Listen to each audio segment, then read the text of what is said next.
But, you know, it's just a few more weeks. Come to class, right? Continue doing what you're doing. I'm very proud of you for being here, all right? Okay, let's talk about Congress. First of all, this is a chart of congressional approval since 1976. And as you can see, Congress has had some spikes. It got slightly above, more majority people approving in the early aughts, right? Starting with 9/11. And it goes all the way up to 84. But then it pretty quickly drops. It goes down to an all-time low of 9%. In 2014, approving of the job that Congress is doing. And right now it's hanging out at something like, I don't know, 17, probably 20, we'll say 20. Okay, so 20% of people approve of Congress the institution, right? What do you think about that? How do you feel about Congress? You're there? You're like, yes, I like Congress, I'm gonna 20%, or no, I'm gonna 80%. Yeah, Lower than the chart, fair enough, right? So approval's pretty low, right? And so let's talk about why, because there's a bit of a paradox, okay? Now, I am going to refer to Richard Seno here, okay? And this is the first time I'm going to mention Richard Seno's name, but I'm going to do it 2 more times, and that should be a clue that I think that what he says is pretty important, okay? So the first thing he talks about is this paradox. He says, hey, you know, people keep getting reelected. Incumbency rates are super high. People really seem to have no problem reelecting the same people to Congress over and over again, and yet they hate the institution. That doesn't seem right, right? And so there's a question about why that is. And so the first is this. There is service to district and state, okay? Members of Congress have district offices. How many of you have ever been to your congressional district office? Anybody? 1, 2, 3, 4, okay, 5, okay. So 5 of us, okay, have been there. So whenever I talk about service, I'm talking about particular things that members of Congress do for their constituents, okay? So if your grandmother does not get her Social Security check, if you're having problems with the Veterans Administration, if there's something going wrong with your taxes, you go to your member of Congress district office and they look into it for you, okay? Here's an example of that. Last year around this time, actually, kind of early for once, March 30th, I filed my taxes. And I was super proud of myself that I had filed my taxes a whole 2 weeks early. And then I probably got a rejection from the IRS saying, hey, you put someone on here as a Social Security number as a dependent who's already been claimed. So you don't get your tax refund and you haven't filed your taxes, which means you have to file your taxes in a paper form and you also have to dispute this, right? Because now I've been essentially accused of fraud by the IRS, right? And I have to print everything out. I have to print supporting documents. I have to write a letter. This was not fun for me. This is a thing that was very not fun, okay? And then send them back to the IRS by the 15th, right? Which I do. But my husband says, hey, I'm making a copy of this and taking it to Tom Cole's office too. Who's Tom Cole? Yes. Not Eastern. What? Yes, Norman, right here, for example. Norman, all the way down to Lawton, over to he's a member of Congress through Midwest City. He gets that Air Force Base there, Tinker, all the way down to the Army Post at Fort Sill. And so a big swath of Southwest Oklahoma to include Norman. Okay? And so my husband takes it in, and immediately they're super nice to him. And they send him emails letting him know how they're checking on it on a regular basis. They're like, hey, I bet you got that money for the situation taken care of really quick. No, it still isn't October until I got my tax return. But my husband, uncle's office was awesome. They were so good. I really felt like they saw me. Okay? And so for him, this was a place where service was done, and he came away with a very positive view of our representative. Okay? This is not unusual. Okay? They took care of my social security problem, they kept in contact with me, they answered my letters, all that. That goes to the second bit, communication with constituents. Members of Congress have something called a franking privilege. Does anybody know what that is? Franking privilege? Yes, yes?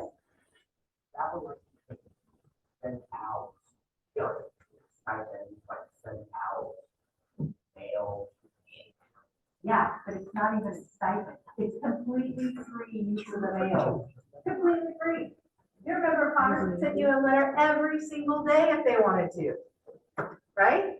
And they do it enough, right, that people feel, hey, look, they see me. They just sent me something in the mail, right?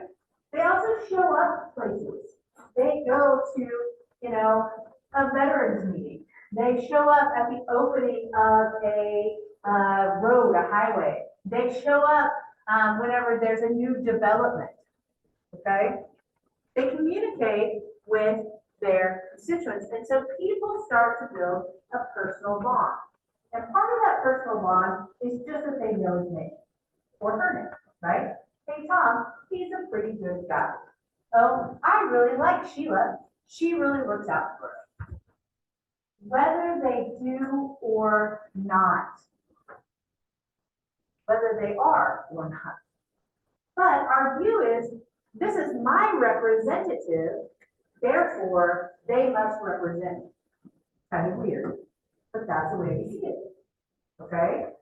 So instead of saying, oh, they represent me, therefore they're my representative, we say, oh, they're elected to represent me, therefore they must represent me. Right? It's something we do. Okay? And so this personal bond develops. And even if that personal bond is no more than you know Tom Cole's name, right? It's half the battle. You know their name. High visibility is something else that a member of Congress has. The great thing for a member of Congress is that when they show up, local news channels go out and they say nice things about them. It's never negative. Local news is never negative about a member of Congress. It's all fluff pieces, it's all promo, it's all positive. So locally, we have positive vibes. And we see this person, they show up places.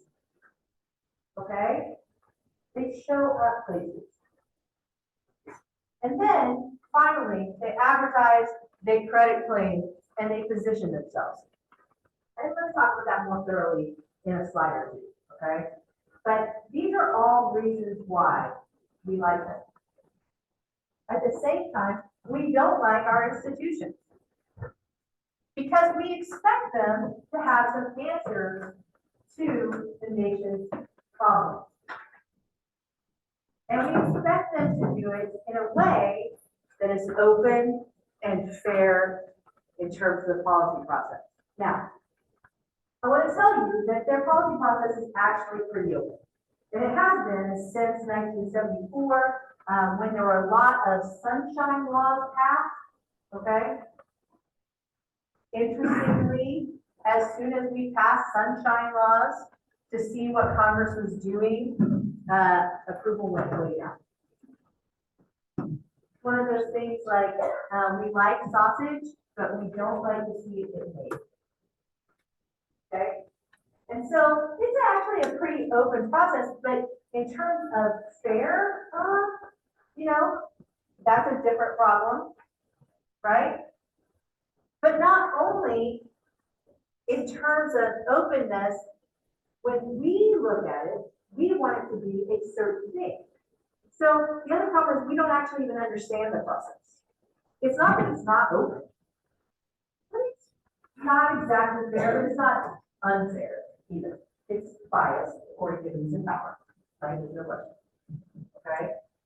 But it's a process that does have rules. So, we just don't understand it. The next thing we want to see is be effective. So when we talk about nation's problems, on Friday night, for example, the University of Oklahoma, everybody got sex alert. Yes? Right? And if you were nearby, this probably caused you quite a bit of angst. Right? And so if we talk about the nation's problems, how many of you are concerned about school safety? That's quite a few. That's quite a few. And so we then want Congress to solve it, and we want them to do it. We want them to be effective. And they're not terrifically quick. You guys remember the ad I showed you, the AOC ad, where she says, you know, solving political problems does not take a long period of time. It takes political courage. I think that's a great line. But it takes a lot of time. Right? And that's what we don't like. Congress. The other problem is you can't bond. It's an institution, right? There's too many people. We can't put a face. There's 535 voting members of Congress, 3 delegates, right? That's a lot of people. And so it's difficult to put a face on Congress. And so we can't bond with it very effectively. Most of you guys aren't weirdos like me, whose father sat in front of PBS and said, look, congressional hearings are awesome, right? And so, therefore, your idea of bonding with an institution is like, well, if they have a football team, how's their softball? That's what actually they do have softball. But the question is how do you bond with them? Most people can't. It's too difficult. But they can bond with their personal member. Another thing that happens is this incumbency is going to increase the chance of reelection. And so I told you I would talk about advertising, so let me talk about it. Between elections, I'm not running for office, I'm just hanging out here in Oklahoma talking about how great my district is and how great you are. Remember me? I'm your representative, okay? That's advertising, that's all it is, it's showing up. It's getting put on the local news about every 3 or 4 weeks when you're not running for office. Just your face out there. The second is credit claim. Okay? They say, hey, look, I did all this stuff for my district. Right now, a lot of members of Congress are going around in the state of Oklahoma and saying, hey, look at all this infrastructure package at Stillwater. Look at this roads package here in Lawton. I did that. Congress did that. Nobody in the state of Oklahoma, of our delegation, voted for those things. None of them, not a single one of them, voted for any of that money to come in. But every single one of them has claimed that they did. Credit claim. Did you know how they voted? No. But you saw them claim credit. The third thing that they do is that they take positions. And so let me give you an example of that. We have talked about salience, and we're going to talk about it even more, okay? But if I were to say to you, hey, I want you to list your top 5 policy priorities, right? Say I called you and there was a poll. And I asked, what are your top 5 policy priorities? And I looked at my district and I said, number 1, no. Number 2, no. 3, yes. Yes. Right? I can do 3. And so, as a member of Congress, because I agree with the majority of people on the position that they're taking about 3, I'm gonna do what? I'm gonna talk about it all the time. You guys think it's important. It's not your number 1 or number 2, but you do think it's important. And that's what I'm gonna talk about because it's the one I agree with. On the others, if I disagree, I'm going to spin that. I'm gonna know what you want, and I'm gonna spin it. And I'm gonna take positions on issues where I agree with people, and I'm gonna remind them that those are the issues. How many of you, when you're doing the representation project, look up your member of Congress and just look at the things that they gave you rather than the things you cared about? How many of you just looked at what they gave you? I mean, that's what they're gonna talk about. You're like, yeah, I'm on board with better roads, right? But they didn't talk about, you didn't think about what is it that I actually want, and then look for those things. And that's what most people are going to do. The next issue is this. Whenever it comes to elections, incumbents outspend challengers 12-1. So I spent $1,000, they spent $12,000. I spent $10,000, they spent $120,000. I managed to raise $20,000, they spent $250,000. They outspend 12-1 because they have more money. More people give them money. Why? Why do people give money to people who are sitting in Congress as opposed to a town? One, they're easy to find. 2, hey, I have a position on an issue. Let me see who supports my position. I'm just going to give them money. Okay? So I'm going to contribute to this person, and all they have to do is, this is where they already sit. They don't have to go out and look for it, which is not to say that they don't. They also do that. Okay? They already have in place a way to raise money. They outspend 12-1. And then the final issue is that they're very much helped by gerrymandering. So earlier today, I drew these on the board, right? Gerrymandering starts with Governor Jerry of Massachusetts. He draws a salamander-shaped district through the middle of these districts in order to ensure victory for his party. Okay? There are things you need to know about gerrymandering.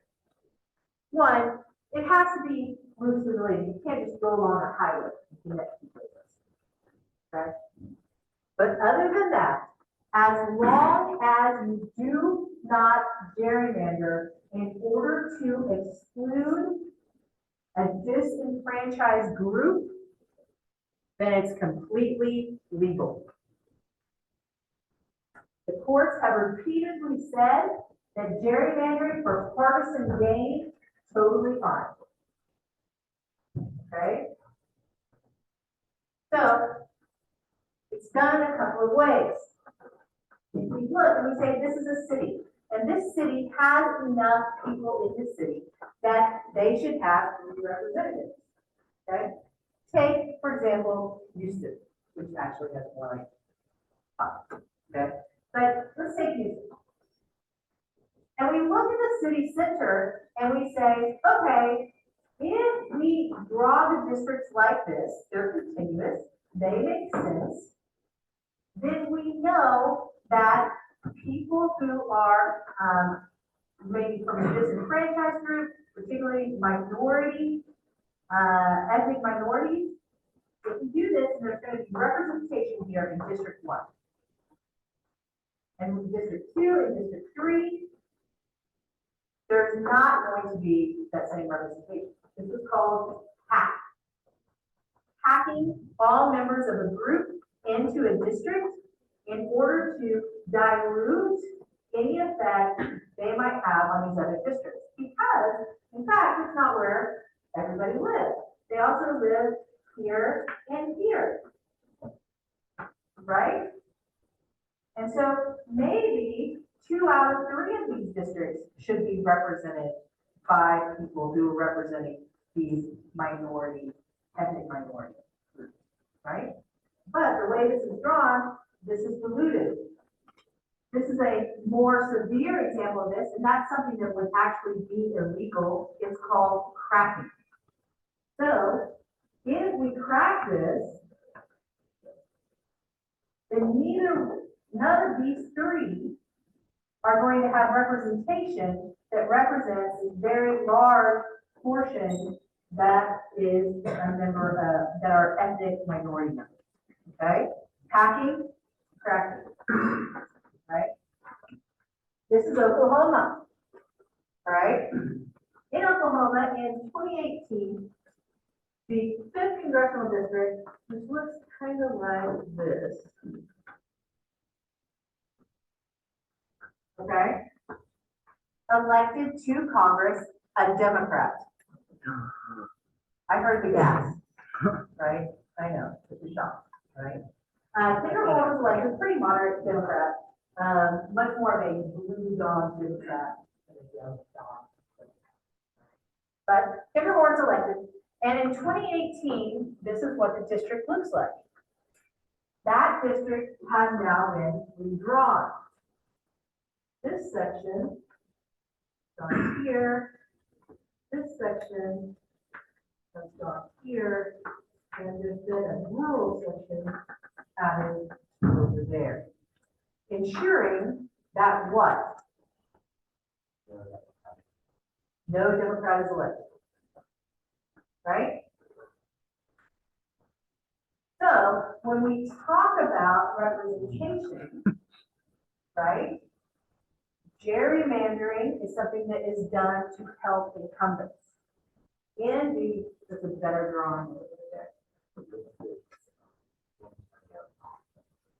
Yeah, that's a perfect, and this is something that Texas did absolutely. And it was, they had these districts that were in the Rio Grande Valley and then were up, and then they split them into 3s like this.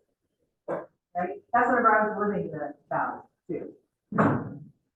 So that came under scrutiny because of the idea that, hey, look, there are actually ethnic minority groups that are affected by this. But because in that first race, people won who were still incumbents, then that was discounted. Okay? So, gerrymandering makes a difference.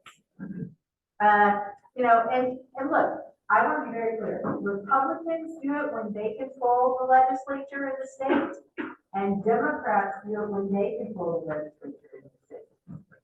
Okay? I want that to be really clear. So, here are the district maps with leans, right? So once they've been redrawn, okay, the ones that are leaning are these ones that are white, pale blue, pale red, okay? And then leans are kind of the pale on each side. And then the ones that are dark blue, dark red, these are the ones that are going to get 187 Democratic leaning seats, 208, I think, Republican leaning seats. That's from the latest drawing. Okay. And then there are 40 highly competitive seats in the new map. So what does that mean for the Republican Party?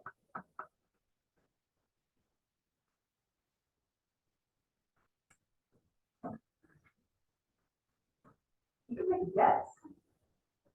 If they have 208 that lean Republican, and you need 217 to be the majority in Congress, and there are 40 competitive seats, how many do they have to win out of their competitive seats?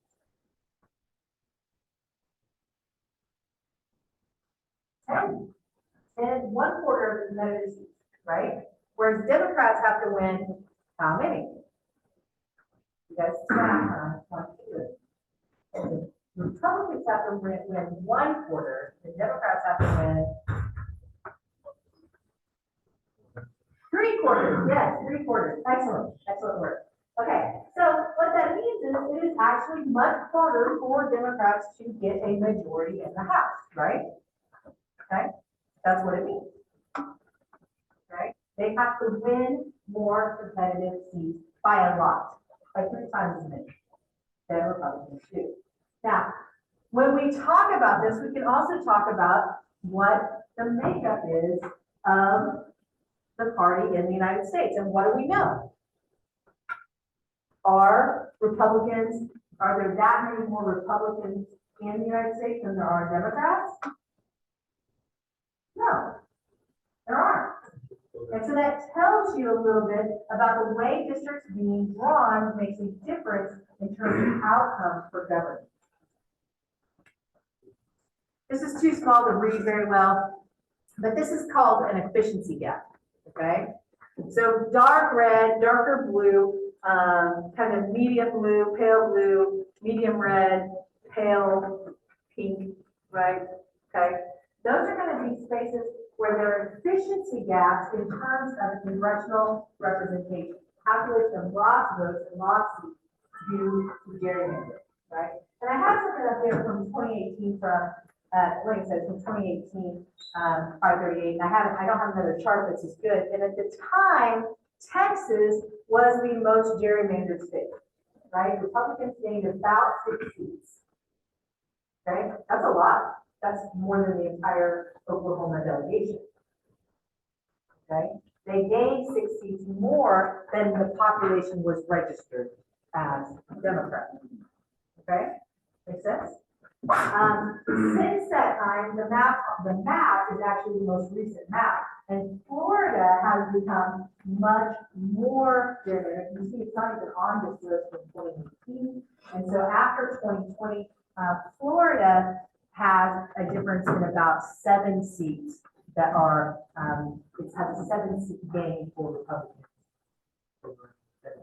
Now, California and Illinois, you can see that they gained about 2.9, so let's say about 3 seats for Democrats, and then Illinois can go down to here. This is not there. Oh, there it is. And they gained about 2 seats, right? And it looks like that's a little bit bluer, so you would say it might be a little bit more 4 and 3, right? Okay. Both parties do it. Because you're in Oklahoma or many of you are from Texas, you know, it's very clearly in Oklahoma and Texas more likely to be a Republican swing than a Democrat, right, in terms of this decision. So when we talk about members of Congress, they have different roles. This is I'm about to get back to Fenner, right? So we're going to start with Mayhew. Mayhew says members of Congress are single-minded seekers of re-election, right? You guys can all remember that. All of my fellows who plan to test in an American field can say Mayhew says that members of Congress are single-minded seekers of re-election. And if they don't say that, they promptly fail their exam, right? Because it's one of those things that's a truism in politics, okay? But Fenner says, you know, Mayhew, yeah, maybe. But other people have roles. I mean, they do want to get reelected, but they want to get reelected because it's more important to them that they do a couple of things, right? One might be that they want to create good public policy. This is their goal. Now, by good, I don't mean good because I agree with it, or morally good, or ethically good, or anything like that. Just like I think that this policy would be good, from my perspective, and therefore I'm interested in making it happen. There are 435 of us in Congress, there's 100 of us in the Senate, and so maybe we don't have exactly the same view of what good public policy is, but it's still a goal of each one of us. Make sense? The third is power in Congress itself, power in the body, whether it be power in the House or whether it be power in the Senate, right? And the Senate is a little bit more difficult. Power is a different thing. It's just different. Everybody's more powerful. okay? But in the House, it's really negatively obvious, okay? When we talk about the kind of committees people want to be on, how they situate themselves close to the leadership, then we can see whether their priority is more towards good public policy or whether it is more toward power in the body, okay? So House incumbents, like I said, almost always win. 90% of the time, higher. We hate Congress, right? I mean, that's what it says. We hate them, but we re-elect the same people over and over again. 90% of the time with margins of 20 points or more. They don't win 52 to 48. They win 62 to 38. The margins are gigantic, and it's difficult, unlikely that they will lose. Now, in the Senate, incumbents usually win too, but not as much as in the House because it's more difficult to gerrymander a state, right? And state composition can change, and you can't really do anything about that. And the margins are always closer. The margins are closer. So, how do individual members make decisions? When they're thinking about their process, they might look to colleagues, interest groups, their caucuses. You remember Renata talked about that last Wednesday? And party, which Renata also talked about, and Adam also talked about. They might also look at their staff because they hired people to fit in with them ideologically, who are really subject matter experts in an area with their partisan leaning, okay? And then, last and possibly least, they look to their constituents. But they only look to their constituents on salient issues. You guys remember the word salient? I brought it up before today, but also salient means what?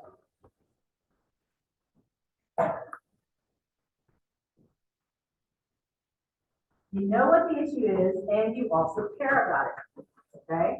So if I were to say this to you, I'm going to ask, hey, do you know about this issue, and also do you have an opinion about it? Gun control. How many of you know what that issue is, and you have an opinion on it? Raise your hand. It's a pretty salient issue, right? Now, regulation of waterways. How many of you know what it is and have an opinion on it? One, two. Not a salient issue. Okay? Most of the work that Congress does is things like regulation of waterways. They don't do a lot of work in the salient issue space. Okay? So when they do, they tend to look to their constituents because they either need to vote the way their constituents want them to vote, or they need to be able to explain why they do. Which brings us again to Richard Fenner. This is the third time. And by the way, this is one I always ask as an essay. Okay? So, Richard Fenner wrote a book, it's called Home Style, in 1977. And what he did is he just hung out with members of Congress, right? He hung out at their district office. He hung out in DC. He went with them out on the campaign trail. He went with them as they visited places. I mean, he stuffed envelopes. He chatted. He answered the phone occasionally, right? He just hung out, right? And he made some observations.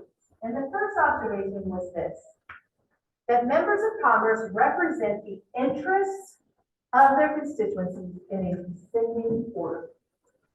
So let's start in the middle, and that's personal. This is the constituency that they represent. I told you guys that I have a book club, yes? Okay. So my book club said to me recently, hey, we think you should run for school board. And I said, I don't know. They said, no, we really think you should. We like this idea of being on school board. As a matter of fact, we're willing to raise money for you, be volunteers for you, help you out. I don't know. I mean, we can cover the printing costs, we think that there's some people that we can call on and help you run for school board. Well, okay, I'll run for school board. So I do what? I go down and say, hey, I would like to run for school board. I put my name in, I register to be on the ballot. And this group of people helped to get me elected to the school board. Okay? Now, it goes, there's more people than that had to vote, my proposed chapter, right? But more people had to vote, but whenever I think about it, I think about them, because I was elected to school board, and I served for a little bit, and then a state legislative seat came up, right? And so the district would have included my neighborhood, of course, so my book club. Also, that would include all the people that voted for me for school board, right? Maybe the University of Oklahoma, students, faculty, right? And so I reached out to them, and there were some other people that really, when I was running for state legislature, really stepped up and became a part of that personal group. It doubled in size. Okay? After being in the state legislature for a couple of terms, Tom Cole retired. I wasn't going to take him on while he was in office. Not crazy. And so I ran for U.S. Congress. At this point, my personal circle, it's difficult for it to spread out any further, right? But I have to think about my primary circle, right? And my primary are those people who vote for me, so I get the nomination of my party, whichever party that is, my primary constituency. So, like I said, Tom Cole's district, and the district that we are in now, runs from Fort Sill, where my in-laws live, where my father-in-law was retired from the Army after 1,000 years, where my, husband grew up, and it goes all the way to Tinker, where, as it turns out, one of the members of my book club and her husband both work. It includes the University of Oklahoma. It includes a lot of farmland and oil and gas districts, right? And so as I'm building my primary group, I am looking to these people to do what? To vote for me, right? Who was it that I reached out to most effectively? Maybe faculty at Cameron. Maybe some veterans groups. Maybe some farmers groups, right? And so my primary constituency is how I think of my district in second place. First, it's my book club, right? And maybe some people at OU. Second, it gets broader, right? And then third, it gets even broader, my re-election constituency. Because now I'm looking beyond my party. I don't just need people who are in my party to vote for me. I need people who are in my party who don't vote in primary elections to also vote for me. But I also need independents. I need some moderate members of the other party. And so my re-election group, my re-election constituency is much broader.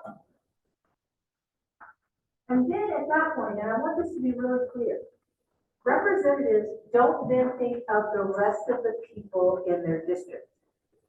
They think of their district in terms of its geographic characteristics.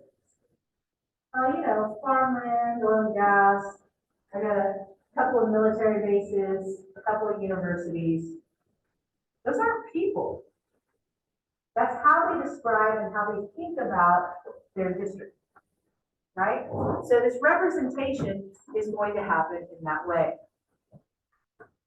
But whenever I come back and I'm talking to the book club, and they say, hey, why did you vote this way on waterway regulations? I'm going to say, oh, I voted this way because of X, Y, and Z. And if I'm asked that on the news, I'm going to say, oh, I voted this way because of X, Y, and Z. I'm going to represent to each one of these districts the reason for my voting exactly the same way. So I have a continuous way to talk to them. The final thing he found, though, and I think this goes to the paradox that we talked about, is that members of Congress run against the institution. So whenever I'm running for Congress, I say things like, send me to Washington for Oklahoma values, right? I say things like, you know what, I am out there working for you every single day. Every single day I'm out there working for you. But there are 434 people who are working against me.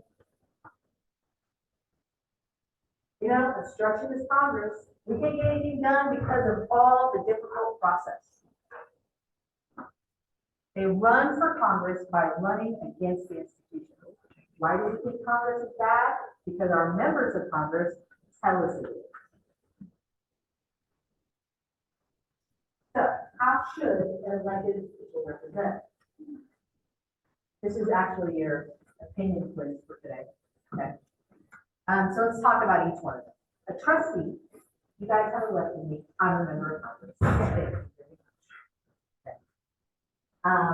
And so whenever I go to Congress, I read reports, I listen to trusted staffers, and I make decisions and I vote according to what I think would be best for you and for the nation. Okay? I'm a trustee. Okay? The other option is that I'm a delegate. So if there is a vote coming up, I find out what members of my constituency want. Now, who do I listen to first? The constituency as a whole? My personal constituency, right? Maybe my primary constituency. What do they want? And I vote that way every time, even if I have obviously read the reports and heard from trusted staffers, and I know that this is not the right thing to do. The delegate. The third option, and this is what we see more often, is that members of Congress are politicals. I think it sounds kind of pejorative, but I don't know that the idea is.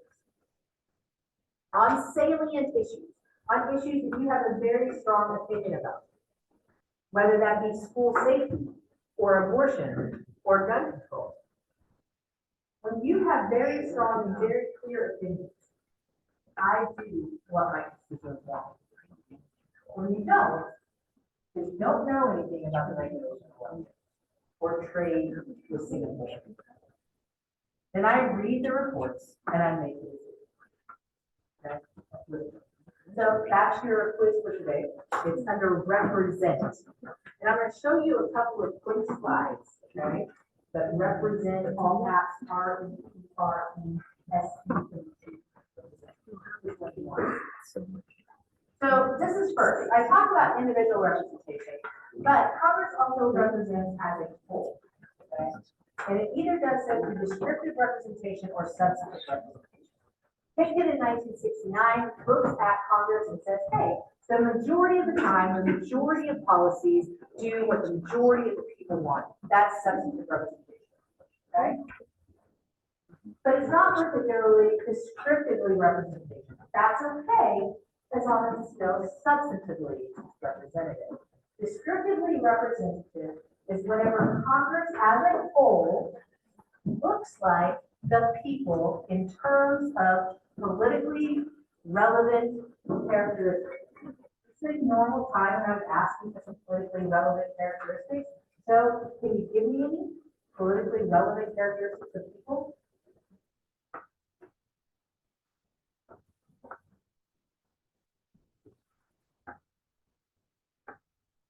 Yes? Okay, yes, but, yes. But think about it more at a personal level, okay? Okay? College student, What? college student. Okay, college student. So age, but also education, demographics generally, sex, ethnicity, socioeconomic status, level of education, profession, okay? All those sorts of things. The reason why it matters is this. First of all, Congress isn't really representing very substantively. Now, there is absolutely some criticism of the Skillings and Page piece, but they've also answered that criticism. It seems pretty obvious that Congress does a better job for the wealthy than they do for people as a whole. And so when we talk about descriptive representation, we're talking about why it matters. Because here's the deal. If you're a Democrat, it does not matter what any of your Democratic or your demographic characteristics are. You mostly vote for Democratic policy. If you're a Republican, it does not matter what you look like or what your experiences are, you vote with the party. Okay? And so you say, so it doesn't even matter. But it does. Okay? And let me tell you why. This is the best example I can give. In 1970, there's a woman living in Nevada. She was a rancher and she owned a giant ranch. Okay? And she wanted to expand her ranch. And there was a ranch right next door that was up for sale. And so she went to the bank and she said, hey, so I would like to buy this ranch next door. As you know, I got lots and lots of land. I got lots and lots of cattle. I do not have enough cash to buy it. So I'd like to mortgage this and mortgage that. And I would like the money to buy this land, please. And the bank said, yeah, sounds good. You're doing great at this ranching, by the way. Way to go. Here's a place for your husband to sign. He said, well, he's dead. So that makes it a little more difficult. And they said, do you have a brother or father or something? She said, no, I own this land. This is my ranch. And so I would like to borrow some money, please. And they said, oh, no, we're not going to lend to a woman. So she ran for Congress. First thing she did was get on the banking committee. And she proposed a bill that said banks are not allowed to discriminate on the basis of sex and lending. This bill overwhelmingly passed. And you say, yeah, so why didn't they make that bill before? Because no one in Congress had had that experience. Right? So when we talk about descriptive representation and why it matters is because we can only solve the problems we see. Other people haven't had your experiences and they're not going to. Their committee activity also matters. And the other reason is the efficacy of the public. So here's my other vocabulary word of the day, efficacy. We talked about it before. It is the connectedness between us and government. The degree to which we see government as us as opposed to them. If we look at Congress and Congress looks like us, or we see parts of Congress that look like us, then we feel like government is us. But if we don't, then it's them. And that's bad for democracy.